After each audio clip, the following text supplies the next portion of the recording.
এই পাগলের বাচ্চা আমাকে প্রেমপত্র দেয় আর আমাকে ডেটে যাওয়ার কথা বলে। গার্ডগুলো আর শামীমের মুখ থেকে কোনো কিছু শুনতে চাইল না। তারাও শামীমকে কয়েক ঘাত বসিয়ে দিল। সুপ্রিয়া, তুই আমাকে বলবি না আগে? তুই ছিলি যে মেয়েদের ভিড়ে, তোকে কেমন করে বলবো? এই পাগলটাকে উচিত শিক্ষা দে তুই এখন। ইমন এবার শামীমকে মাটি থেকে তুলে দাঁড় করালো। দাঁড় করিয়ে শামীমের দুগালে ঠাস ঠাস করে থাপ্পড় মারতে থাকে। আমাকে দয়া করে আর গালে মারবেন না, আমার গাল দুটো খুব ব্যথা করতেছে। মারার হলে আমার পিঠে মারবেন ভাই। শামীমের কথা শুনে ইমনের একটু মায়া হলো, তাই আর সে শামীমকে মারল না। আচ্ছা তুই কে রে? আর তোর সাহস কি করে হলো সুপ্রিয়াকে প্রেমপত্র দেওয়ার? ভাই আমি দেই নাই। ওই যে পিছনে ঘুরে দেখে রাজ আর ওর বন্ধুগুলো সেখানে নাই। কি রে বল? ভাই আমি আসতেছিলাম, তখন তিনজন ছেলে আমাকে এই পত্রটা দিয়ে বলে এনাকে যেন দেই। তিনি নাকি এনাকে ভালোবাসে, নিজে বলতে সাহস পাচ্ছে না, তাই আমাকে দিয়েছে দেওয়ার জন্য। কে দিছে নাম বল, ছোট লোকের বাচ্চা। তার নাম জানি না, আমি আজকে প্রথম আসলাম আমি ভার্সিটিতে, আর উনি ওই দিকে ছিল, এখন কোথায় গেল জানি না। আমাকে কি দেখে তোর বোকা মনে হয়? নিজে দিয়ে এখন অন্যের কথা বলছিস তুই? তোকে তো আজ মেরে ফেলবো আমি। যেই শামীমকে মারতে যাবে তখন ইমন সুপ্রিয়াকে আটকে দেয়। অনেক মেরেছিস, আর মারিস না। দেখিস না গাল দুটো কেমন কেটে গিয়ে রক্ত বের হচ্ছে? বাদ দে, চল এবার ক্লাসে যাই। আর তুই শোন, এমন ভুল আর দ্বিতীয়বার করিস না, বুঝলি? দেখ না শরীর থেকে কেমন বাজে গন্ধ বের হচ্ছে। আর পোশাক দেখছিস, মনে হয় কোন ডাস্টবিন থেকে উঠে এসছে। আমার তো একে দেখে বমি বের হবে মনে হয়। আহা বাদ দে না, এবার চল তো তুই। ইমন জোর করে সুপ্রিয়ার হাত টেনে ধরে নিয়ে চলে গেল। আর শামীম বাম হাত দিয়ে গাল দুটো একটু নেড়ে দেখে গাল বেয়ে রক্ত ঝরতেছে। হায়রে পোড়া কপালি, শামীম তোর কপালে এসব ছাড়া সুখ নাই।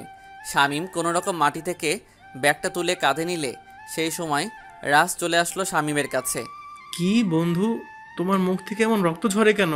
কেউ কি মেরেছে? শামীম মাথা নিচু করে আছে। কাকে কি বলবে, কেউ তোর স্বামীর কথা বিশ্বাস করবে না।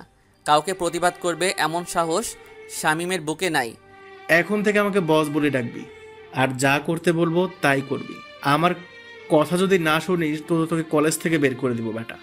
আর শোন, আমার বাবা এখানকার এমপি, আর এই ভার্সিটির ম্যানেজিং কমিটিতে আছে, বুঝতে পেরেছিস তো তুই? শামীমকে ধাক্কা দিয়ে নিচে ফেলে দিয়ে চলে গেল রাজ আর তার বন্ধু। শামীম উঠে দাঁড়িয়ে সামনে থাকা ট্যাপের কাছে গিয়ে ট্যাপ ছেড়ে দিয়ে মুখে পানির ছিট দিতে থাকলো। যতবার মুখে পানি দেয় ততবার শামীমের মুখটা জ্বালা করতে থাকে।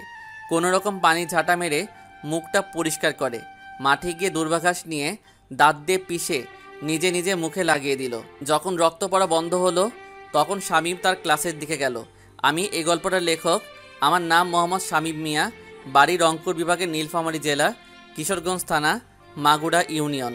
শামীম ক্লাসের সামনে গিয়ে দেখে স্যার আগে থেকে ক্লাসে আছে, তাই শামীম স্যারের পারমিশন নিয়ে ক্লাসে ঢুকলো।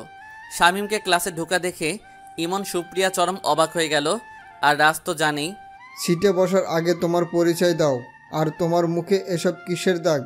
আর রক্ত দেখাও যাচ্ছে। শামীম মাথা নিচু করে বলতে থাকে, স্যার আমার কোনো পরিচয় নাই। মানে ফাজলামো করো আমার সাথে? স্যার বেয়াদবি মাফ করবেন স্যার, আসলে আমি যখন খুব ছোট তখন আমার আব্বা মা মারা যায়। গ্রামে একটা এতিমখানা আছে যেটা বিদেশের মানুষ চালায়। আমি ছোট থেকে সেখানে পড়াশোনা করেছি আর সেখানেই বড় হয়েছি। আর আমি এতিম তো, তাই অন্যায় না করলেও মানুষের মার খেতে হয়, আর তার চিহ্ন এটা স্যার। এই ছেলে, তুমি কি এসব পোশাক পরে থাকো? আর তুমি কি গোসল করো না? তোমার শরীর থেকে গন্ধ বেরোচ্ছে। স্যারের এমন কথা শুনে সকল ছাত্রছাত্রী হাত দিয়ে নাক চেপে ধরল। স্যার বললাম তো এতিম আমি, আর এসব পোশাক আমার না, মানুষের দান করা। আর আমি গোসল করেছি অনেক পথ হেঁটে আসার কারণে গা ঘেমে গেছে, তাই হয়তোবা গন্ধ করতেছে। নাম কি তোমার? আর তোমার বাবা মায়ের নামের আগে মরহুম আছে তো নাকি? স্যার আমার নাম শামীম। আর হ্যাঁ স্যার, মরহুম আছে। যাও সিটে গিয়ে বসে পড়ো। কোথা থেকে যে এসব জঙ্গলি আসে ভার্সিটিতে বুঝি না। মানুষ গরিব হয়, গরিব মানুষও পড়াশোনা করে, কিন্তু তাই বলে এসব এতিমের বাচ্চা ভার্সিটিতে? আর ভার্সিটি থাকলো না। শামীম স্যারের কথা শোনার পরও কোনো কিছু না বলে সবার শেষে যে ফাঁকা বেঞ্চটা আছে সেখানে গিয়ে বসলো একাই।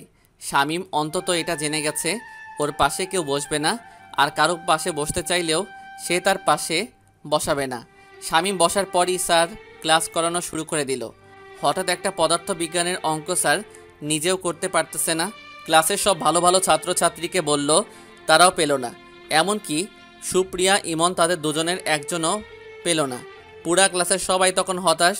স্যার নিজেও বুঝতেছে না তিনিও কেন করতে পারতেছেন না।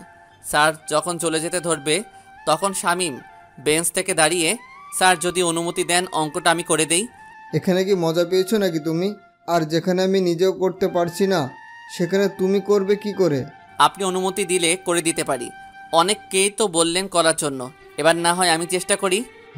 আসো, তোমার জ্ঞান শক্তি দেখি এবার। শামীমের কথা শুনে সব ছাত্রছাত্রী হাসতে থাকলো আর পাগল পাগল বলতে থাকলো। শামীম ওসব কানে না নিয়ে মার্কার, পেন আর ডাস্টার হাতে নিয়ে হোয়াইট বোর্ডে গেল। তারপর ধীরে ধীরে অঙ্কটা করতে থাকলো। প্রথমে সবাই হাসাহাসি করলেও পরে সবাই কেমন যেন স্তব্ধ হয়ে গেল। শামীমের মনোযোগ বোর্ডে আর অঙ্কটাতে। স্যার তো এক দৃষ্টিতে শামীমকে দেখেই যাচ্ছে। যখন শামীমের অঙ্ক করা শেষ হলো, স্যার দেখেন তো ঠিক আছে কিনা। স্যার এবার দেখলো পুরো অঙ্ক ঠিক আছে। স্যার যেন নিজেকেই আর বিশ্বাস করতে পারতেছে না। একটু আগে যাকে এতিম গায়ে গন্ধ বলে দেখতে পারতেছিল না, সেই এতিম অসহায় ছেলেটা কত সুন্দর করে সমাধান করে দিল। এটা তুমি কেমন করে পারলে? স্যার আমি কিছুদিন আগে এই অধ্যায়ের সবগুলো অঙ্ক নিজে নিজে সমাধান করেছি। তোমার কোনো টিচার নাই? নিজেই খেতে পারি না, আবার টিচার কোথায় পাবো স্যার? আর আমি তো অন্যদের মতো অন্য কোথাও সময় দেই না। অবসর সময় কাটলে বইকে সময় দেই স্যার। সরি শামীম, আমি মানুষ চিনতে ভুল করেছি, ক্ষমা করে দিও আমাকে। ছি ছি স্যার, কী বলেন এসব আপনি? আপনি তো আমার পিতা সমতুল্য। আপনি আমাকে বকবেন, মারবেন, যা খুশি বলবেন, এটা কোনো ব্যাপার না। পিতা কি সন্তানকে নানা রকম কথা বলে না? আর সবাই অঙ্কটা নোট করে নাও, আজ আসি। স্যার চলে গেলে শামীম ওর নিজে সিটে বসে আবার বই বের করে মনে মনে পড়তে থাকলো। আর বাকি সবাই অঙ্ক করতে থাকলো। অঙ্ক করা সবার শেষ হলে সবাই শামীমের দিকে অবাক হয়ে দেখতেছে। কেউ ভাবতে পারতেছে না শামীম অঙ্কটা করেছে, এবং আরও এত সহজ সরল ছেলে শামীম।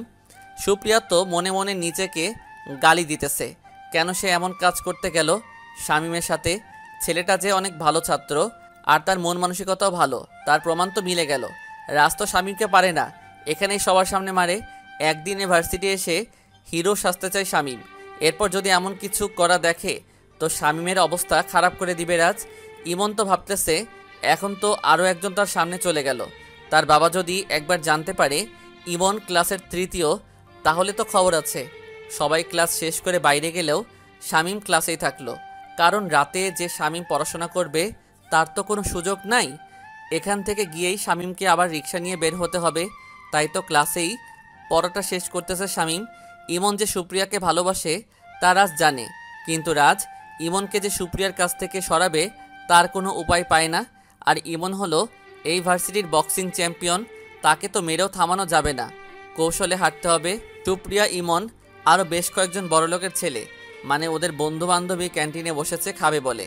আর ওদের আজকের টপিক হলো শামীম। সবার মাথায় এখন শামীমের কথা। আচ্ছা ইমন, তুই কি বিশ্বাস করিস এই এতিম ছেলেটা তার মেধা দিয়ে তখন ক্লাসে অঙ্ক করেছে? আমার মনে হয় না তার মেধা দিয়ে করেছে, মনে হয় এটা মুখস্থ বিদ্যা তার, যেখানে একজন শিক্ষক পারলো না আর ও এমনি এমনি করে ফেললো। এটা আমারও মনে হচ্ছে কোনো গন্ডগোল আছে। তাছাড়া কারোর কাছে পড়াশুনোও করে না। আমরা এত টাকা খরচ করে কত বড় বড় টিচারের কাছে পড়েও এসব করতে গিয়ে হিমশিম খাই, আর সে কিনা সব করে ফেললো। আরে নতুন এসেছে, হয়তো হিরো সাজতে চাচ্ছে, কয়টা দিন যাক, তারপর সবকিছু ঠিকঠাক করে ফেলবো, চিন্তা করিস না। ওরা ওখানে ঠান্ডা জাতীয় পানীয় পান করলো, আরও কথা বলল, আপনার সন্তানকে কোরআন এবং দিনের শিক্ষা দিন। এদিকে রাজকে ভালোবাসে রিমি নামে আরেকটা মেয়ে, কিন্তু রাজ তাকে পাত্তা দেয় না এখন। মানে রাজও রিমিকে অনেক ভালোবাসতো, কিন্তু যখন রিমিকে নিয়ে প্রায় হোটেলে আসা যাওয়া করতে থাকে তখন রিমির প্রতি রাজের ভালোবাসা কমতে থাকে। এখন রিমিকে দেখলে লুকিয়ে থাকে, দেখা দিতে চায় না। আজ রিমি রাজের দেখা পেয়ে গেছে, তাই রিমি রাজের কাছে গেল। তুমি আমাকে দেখলে এমন পালিয়ে বেড়াও কেন?